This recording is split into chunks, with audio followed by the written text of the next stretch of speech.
تعالیٰ جس کو چاہے معاف کر دے. اللہ کی رحمت کسی شے کی حقوق العباد معاف کر دے, حقوق اللہ معاف کر دے. اللہ کو کسی چیز کی کوئی رکاوٹ نہیں ہے, لیکن اس کا قانون ہے ان رحمت اللہ قریب من المحسنین, میری رحمت ان لوگوں کے قریب ہے جو عمل کو خوبصورت بنا کے پیش کرتے ہیں اس کی بارگاہ.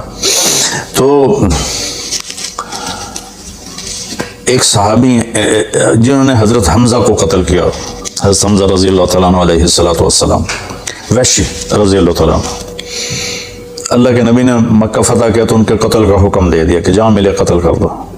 تو وہ بھاگ گئے طائف. ان کو کسی نے کہا جو آ کے کلمہ پڑھ لینا اس کو معاف کر دیتے, اور جو آ کے معافی مانگے اس کو معاف کر دیتے.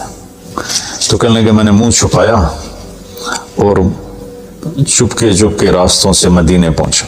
اللہ کے نبی مسجد میں ایسے اپنے دھیان میں بیٹھے تھے. میں نے کہا اشہد ان لا الہ الا اللہ واشہد انک رسول اللہ. سب ایسے ہوئے تو ان کا چہرے سے کپڑا ہٹایا. تو کہنے لگا مجھے امن چاہیے, میں امن کا طلبگار ہوں. تو آپ نے فرمایا اواشی انت, تو وحشی ہے؟ کہا جی. کہا میرا دل تو تھا کہ تم مجھ سے امن طلب نہ کرتا اور میں تیری گردن اڑا دیتا, لیکن میرا رب کہتا ہے کہ وَإِنْ أَحَدٌ مِّنَ الْمُشْرِكِينَ اسْتَجَارَكَ فَأَجِرْهُ حَتَّى يَسْمَعَ كَلَامَ اللَّهِ.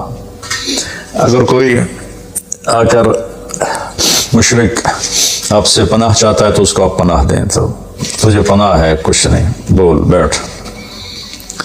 تو کہنے لگا میرے کچھ سوال ہیں. آپ نے کہا کیا؟ پھر کہنے لگا مجھے امن تو ہے نا, مجھے کہیں گے تو کچھ نہیں. آپ نے کہا نہیں کچھ نہیں کہتا. آپ کا رب کہتا ہے جو شرک کرے, قتل کرے, زنا کرے وہ جہنم میں جائے گا, جو میں نے ابھی آیت پڑھی. تو میں نے تو یہ سارے کیے ہوئے ہیں, تو کیا میرے لیے گنجائش ہے؟ آپ نے کہا اللہ کہہ رہا الا من تاب وآمن وعمل عملا صالحا فاولئک یبدل اللہ سیئاتہم حسنات وکان اللہ غفور رحیم. کہ اللہ تعالیٰ فرما رہا ہے جو توبہ کر لے, جو ایمان لے آئے, جو اچھا عمل کرے تو اللہ معاف کر دے گا.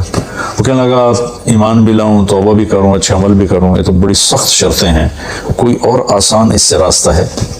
تو آپ نے کہا ہاں, اللہ تعالیٰ کہتا ہے کہ ان اللہ لا یغفر ان یشرک بہ ویغفر ما دون ذلک لمن یشاء.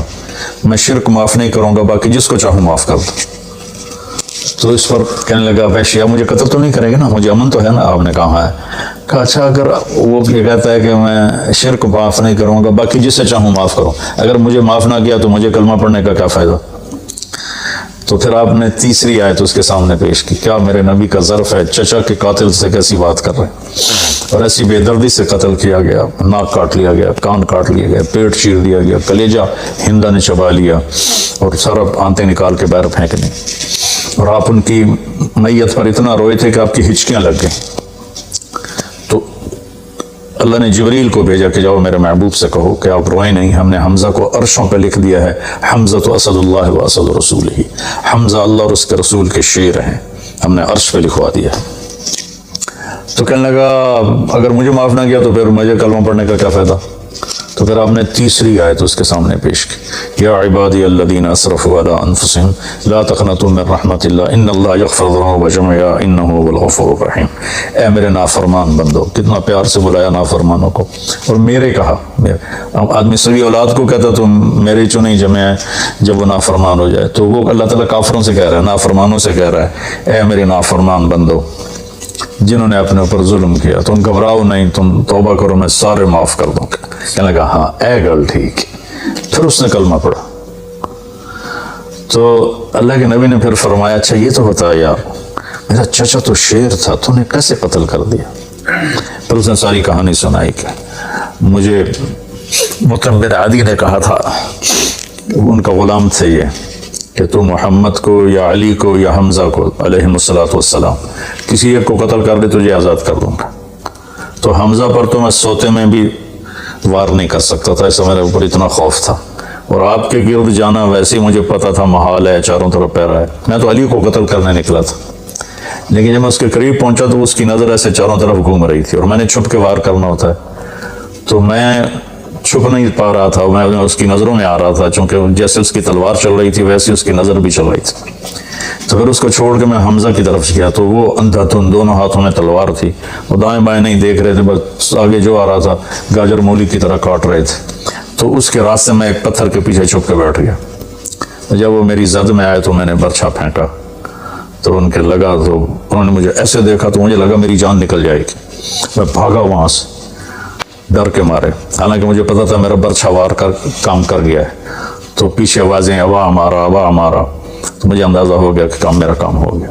تو اس پر اللہ کے نبی ایسے روئے کہ پھر آپ کی آنکھوں کے لڑیاں لگ گئیں آنسوں کی، حالانکہ اس بات کو 7 سال ہو چکے تھے۔ پھر آپ نے کہا ویحک غیب عنی وجہک، اللہ تیرا بھلا کرے میرے سامنے نہ بیٹھا کر۔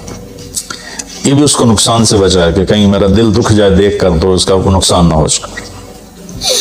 تو اللہ پاک اپنی بخشش اور رحمت کو جوڑتا ہے توبہ کے ساتھ۔ تو یہ بخشش کا 10 دن ہے کا مطلب یہ کہ ہم اپنے گناہوں پہ توبہ کریں۔ اچھا، ایک بات چلتی ہے، اللہ حقوق اللہ معاف کر دے گا، حقوق العباد معاف نہیں کرے گا۔ اللہ کی رحمت کو کبھی پابند نہیں کرنا چاہیے، اللہ جس کو چاہے معاف کر۔ وَيَغْفِرُ مَا دُونَ ذَلِكَ لِمَن يَشَاءُ۔ ہاں، حقوق العباد کی عدالت بڑی سخت ہے، حقوق اللہ کی عدالت نرم ہے، حقوق العباد کی عدالت سخت ہے، اس میں وہ بندہ بھی انوالو ہوگا جو مظلوم ہے، تو وہ پتہ نہیں معاف کرے نہ کرے، لیکن اللہ اس کو اپنی طرف سے دے کر اور اسے معاف کر دے، یہ اللہ کو قدرت۔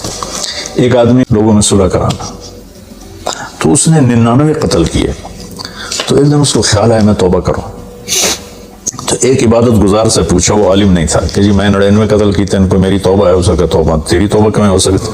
تو 99 کھا کے ہو سکے مڑ 100 تو پورے کرا دورا جا کام میں، اور ایک بار کی تو اثر بھی لا چھڑے، اس کو بھی مار دی۔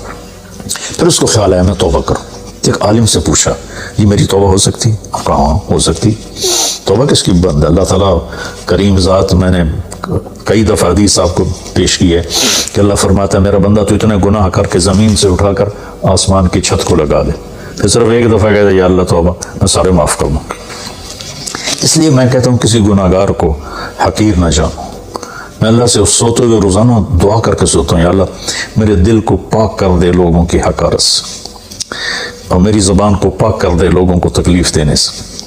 روز میں اللہ سے مانگ کے سوتا ہوں۔ تو وہ کہنے گا لیکن ایک شرط ہے، توبہ پکی ہونی چاہیے، اور اس کے لیے ماحول کی تبدیلی ضروری ہے، یہ بستی گناہ گار لوگوں کی ہے، تو پھر کرے گا یہ کام۔ وہ سامنے بستی میں نیک لوگ رہتے ہیں، وہاں چلا جا، تو ادھر سب نیک لوگوں کی سنگت صحبت میں تو بدل جائے گا۔ انہوں نے کہا جی میں تیار ہوں، میری توبہ ہو جائے، تو ٹھیک ہے جاؤ۔ تو اپنا جولی بستر چایا، ٹر پیا، رستے سے موت نے جھٹکا دیتا۔ اس نے جب محسوس کیا کہ موت کا جھٹکا ہے تو اس نے جمپ لگایا آگے کی طرف، تو جب وہ گرا تو وہ اس طرح گرا، ایسے، یہ 2 ہاتھ آگے تھے اور انگلیاں ایسے تھی کہ میں آگے کی طرف بڑھ جاؤں، انتقال ہو گیا۔ اب اللہ کو تو پتہ ہے میں معاف کر چکا ہوں، اس نے اپنے بندوں کو اپنی رحمت اور یہ ساری کہانی سنانے کے لیے دوزخ کا فرشتہ بھی آ گیا، جنت کا بھی آ گیا، دونوں میں تکرار ہو گیا۔ جنت کا فرشتہ کہے میرا مہمان ہے، توبہ کر چکا ہے، جہنم کا فرشتہ کہے ابھی توبہ پوری نہیں ہوئی، اس گاؤں میں جانا تھا تو شرط پوری نہیں ہوئی، لہٰذا میرا مجرم ہے۔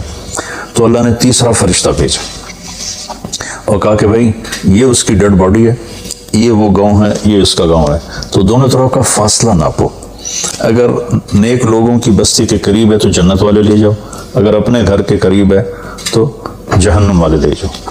فزیکلی وہ اپنے گھر کے قریب تھا اور بستی سے، نیک لوگوں کی بستی سے دور تھا، تو وہ ناپنے لگے تو اللہ نے اس زمین سے کہا سکڑ جا، اور اس زمین سے کہا پھیل جا، یہ پھیل گئی، یہ سکڑ گئی، تو نیکوں کی بستی کے قریب اللہ نے کہا لے جاؤ، جنت والے لے جاؤ۔ تو اللہ تو ایسا کریم ہے، ہم نے اللہ سے ڈرا کے لوگوں کو بھگا دیا ہے۔ ایک پڑھا لکھا نوجوان تھا، کہنے لگا تسی مولویوں نے ساڈے کو رب بھی کھو لیا، اتنا ڈرایا جے کہ اسی ڈر کے ہی دوڑ گئے ہیں۔ اللہ تو سراپا رحمت ہے، شفقت ہے، وہ رحیم ہے، کریم ہے، اس کی رحمت کی کوئی حد نہیں۔